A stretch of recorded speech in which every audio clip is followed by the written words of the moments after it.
मित्रों नमः संस्कृताय। मैं सुपर संस्कृत गंगा चैनल से आपका मित्र डीके। मित्रों हम लोग आज सामान्य संस्कृत व्याकरण में प्रत्याहार की वस्तुनिष्ठ प्रश्नोत्तरी को देखेंगे। मित्रों ये जो प्रश्नोत्तरी है वह संस्कृत की सभी परीक्षाओं के लिए बहुत ही ज़्यादा महत्वपूर्ण है मित्रों, क्योंकि इसमें चुने हुए बहुत ही बढ़िया बढ़िया प्रश्न है। मित्रों ये पढ़ने के बाद आपका प्रत्याहार से संबंधित कोई भी प्रश्न शेष नहीं बचेगा। तो चलिए मित्रों हम अपनी प्रत्याहार की वस्तुनिष्ठ प्रश्नोत्तरी को आरंभ करते हैं। आज का जो हमारा पहला प्रश्न है वो ये है कि प्रत्याहार संज्ञा विधायक जो सूत्र है वो कौन सा है, अर्थात प्रत्याहार की संज्ञा करने वाला सूत्र है वो कौन सा है।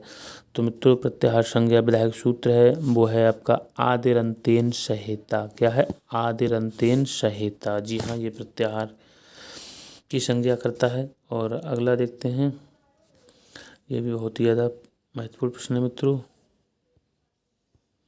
कि प्रत्याहार शब्द में प्रकृति प्रत्यय है। प्रत्याहार शब्द में प्रकृति प्रत्यय है, अर्थात किस धातु से किस प्रत्यय और किस उपसर्ग के योग से प्रत्याहार शब्द का निर्माण हुआ है। तो मित्रों प्रति प्लस आंग उपसर्ग पूर्वक ह्री धातु और गह प्रत्यय के योग से बना है। प्रति प्लस आंग उपसर्ग पूर्वक ह्री धातु और गह प्रत्यय के योग से हमारे प्रत्याहार शब्द का निर्माण हुआ है। मित्रों ये दोनों प्रश्न बहुत ही ज़्यादा महत्वपूर्ण थे। और तीसरा प्रश्न है, ये भी बहुत ही ज़्यादा महत्वपूर्ण है कि प्रत्याहार शब्द का क्या अर्थ है। प्रत्याहार शब्द का क्या अर्थ है? तो प्रत्याहार शब्द का जो अर्थ है वो होता है संक्षेपीकरण। क्या होता है? संक्षेपीकरण होता है। नेक्स्ट है मित्रों, प्रत्याह्रियन्ते संक्षिप्यन्ते वर्णाः यत्र सा, यहाँ पर आ जाएगा आगे प्रत्याहारा। क्या आ जाएगा? प्रत्याहारा। ये प्रत्याहार की डेफिनेशन है। नेक्स्ट देखेंगे हम लोग, जिन की सहायता से कम शब्दों में और अधिकतम बात कही जा सके उन्हें क्या कहते हैं? तो उनको मित्रों क्या कहते हैं? उनको हम लोग कहते हैं प्रत्याहार। क्या कहते हैं? प्रत्याहार। इनका अर्थ है संक्षेपीकरण। नेक्स्ट है, अंत्य इत वर्ण के साथ जो आदि वर्ण वह मध्यगामी सभी वर्णों का बोधक होता हुआ स्वयं का भी। अंत इत वर्ण के साथ जो आदि वर्ण वह मध्यगामी सभी वर्णों का बोधक होता हुआ भी स्वयं का भी बोध कराता है। रिक्त स्थान की पूर्ति करें, यहाँ पर आ जाएगा स्वयं आ जाएगा। क्या आ जाएगा? स्वयं आ जाएगा। नेक्स्ट है, प्रत्याहारों की कुल संख्या कितनी मानी गई है? तो मित्रों वैसे तो सामान्य रूप से जो प्रत्याहारों की संख्या हमारी है वो 42 है। और मित्रों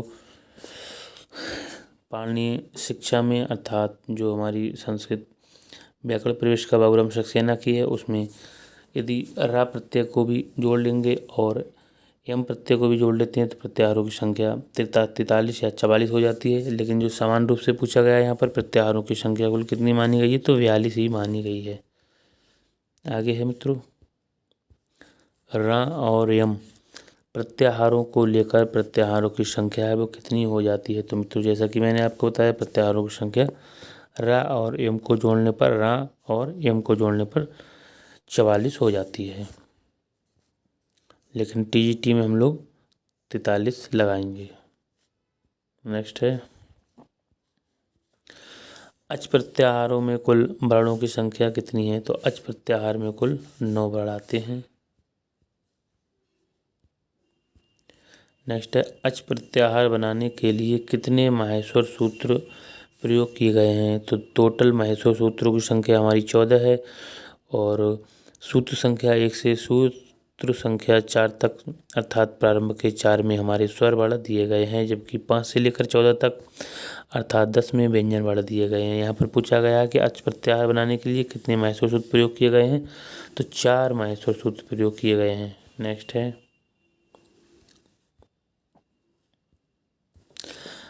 अयोड़ के ई से लेकर और रिलिक के बीच के सभी वर्ण ई उ री ली किस प्रत्याहार में गिने गए हैं?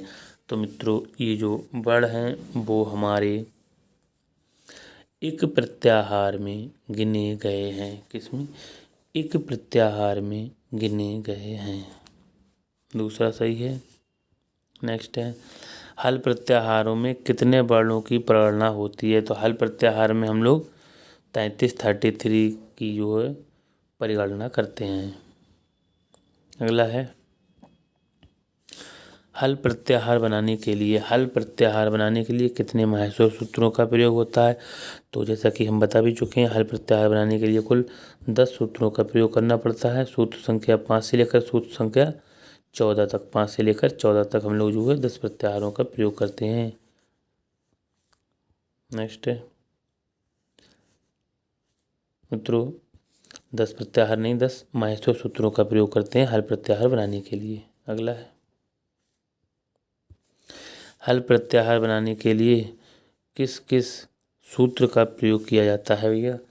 तो हल प्रत्याहार बनाने के लिए हैवरट से लेकर हल तक के सूत्रों को हम लोग लेते हैं। 14 सूत्र हैं कुल।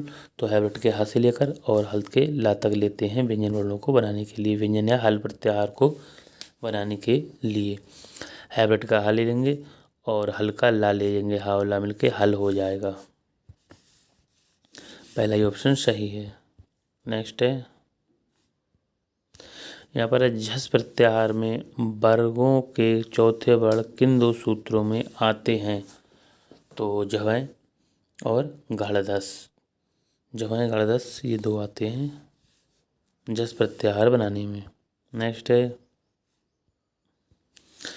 किन प्रत्याहार के अंतर्गत वर्गों के तीसरे वर्ण आते हैं? किन प्रत्याहार के अंतर्गत वर्णों के तीसरे वर्ण आते हैं भैया? तो वो प्रत्यय कौन सा है जिसमें तीसरे वर्ण आते हैं? तो वो जो आपका प्रत्याहार है वो है जस। कौन सा है? जस प्रत्याहार है। जब गढ़ दस, जस में आ जाएंगे तीसरे वर्ण। नेक्स्ट है, जस प्रत्याहार के अंतर्गत कौन कौन से वर्ण आते हैं? जब गढ़ दस, जा वा गा डा दा, जा वा गा डा दा ये आ जाएगा मित्रों जब गढ़ 10। जबकि अंतिम संज्ञा वर्ण होता है उसे हम जो है काउंट नहीं करते हैं, वो केवल प्रत्याहार की सिद्धि के लिए ही सहायक होता है। नेक्स्ट है, चय प्रत्याहार में कौन कौन से वर्ण आते हैं? चय प्रत्याहार में च टा तब कपय, चा टा चट ता कापा। तो मित्रों जो है इसका तीसरा ही ऑप्शन सही है, चय में ये वर्ण आते हैं। नेक्स्ट है, किस प्रत्याहार में वर्गों के प्रथम वर्ण आते हैं? कौन सा प्रत्याहार है जिसमें वर्गों के प्रथम वर्ण आते हैं? तो वो जो है हमारा प्रत्याहार उसका नाम है चय। क्या है? चय। चट तब कपय। अगला देखते हैं हम लोग, ऊष्म वर्ण किस प्रत्याहार के अंतर्गत समाहित किए गए हैं? ऊष्म या संघर्षी वर्ण हैं वो कौन से प्रत्याहार के अंतर्गत समाहित किए गए हैं? ऊष्म या संघर्षी वर्ण, तो वो शल प्रत्याहार के अंतर्गत समाहित किए गए हैं। कौन से प्रत्याहार के? शल प्रत्याहार के अंतर्गत। नेक्स्ट है,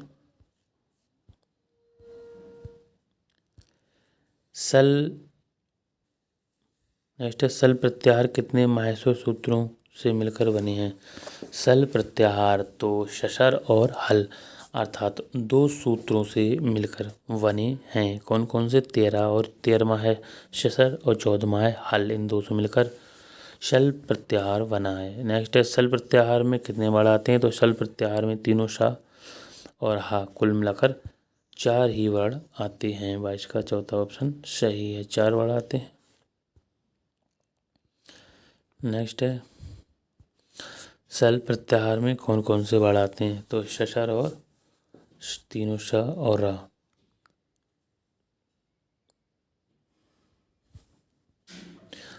तीनों शा और हा, शशर और हल। हल का हा आता है यहाँ पर, चौथा ऑप्शन सही है। नेक्स्ट है, अंतस्थ वर्ण किस प्रत्याहार के अंतर्गत गिने गए हैं? तो अंतस्थ वर्ण है वो यड़ प्रत्याहार के अंतर्गत गिने गए हैं। यड़ो अंतस्था यावा राला।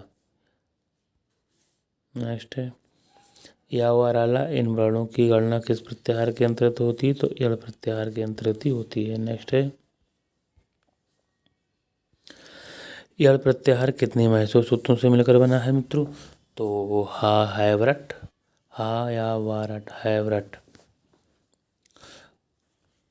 26वां मित्रों हमारा प्रश्न महत्वपूर्ण है, कह रहा है ये कितने से मिलकर बना हुआ है? तो ये 2 से मिलकर बना हुआ है। तो मित्रों ये किस किस से मिलकर बना हुआ है?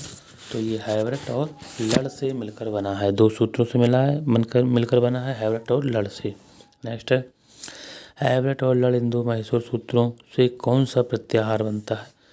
तो हैवरट का हा, लड़ का अड़ा। तो क्या पूछा है मित्रों? यहाँ पर पूछा है हैवरट और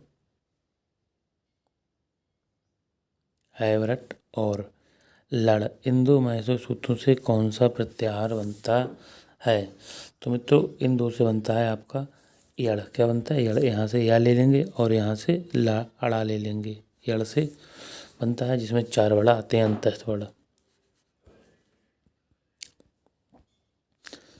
अगला देखते हैं, कह रहा है माहेश्वर सूत्रों के अंत में जो हलंत वर्ण होते हैं जैसे अड़ा, कावा, चा, इनका क्या प्रयोजन है? तो ये प्रत्याहार बनाने के लिए प्रयोग किए जाते हैं। 29 का देखेंगे मित्रों हम लोग, निम्न में से कौन सा प्रत्याहार सर्वाधिक वर्गों को परिगणित करता है? निम्न में से कौन सा प्रत्याहार सर्वाधिक वर्णों को परिगणित करता है? ऐसा प्रत्याहार कौन सा जिसमें सबसे ज़्यादा वर्ण आते हैं? 29 का देखेंगे मित्रों, तो वो हमारा अल है। इसमें स्वर व्यंजन सभी आ जाएंगे, क्योंकि अच में केवल स्वर आते हैं और हल में केवल व्यंजन आते हैं। तो अच का आ ले लेंगे, हल का ला ले लेंगे, अल में सभी वर्ण आ जाएंगे, स्वर और व्यंजन। मित्रों आज का हम लोग अंतिम प्रश्न देखते हैं। मित्रों आज स्वास्थ्य सही ना होने के कारण थोड़े ही प्रश्न करेंगे, बाकी प्रश्न हम लोग बाद में देखेंगे। 30 प्रश्नों को करते हैं मित्रों, और टोटल इसमें जो है 60 प्रश्न हैं। 30 प्रश्न हम इससे आगे की वीडियो में देखेंगे। तो मित्रों आज का जो अंतिम प्रश्न है वो किस प्रत्याहार में सभी स्वर और व्यंजन वर्ण आते हैं? तो मित्रों जो हमारा अल प्रत्याहार है इसमें सभी स्वर और व्यंजन वर्ण आते हैं। मित्रों आज मेरा स्वास्थ्य ज़्यादा ठीक नहीं है, इसलिए आज थोड़े प्रश्नों को ही करेंगे, और इससे अगले की वीडियो में हम लोग शेष बचे प्रश्नों को देखेंगे। मित्रों जो हमारा प्रत्याहार टॉपिक है इसमें कुल जो प्रश्नों की संख्या है वो 60 है। 30 हम अगले की वीडियो में करेंगे। तो मित्रों आज के लिए बस इतना ही। नमः संस्कृताय।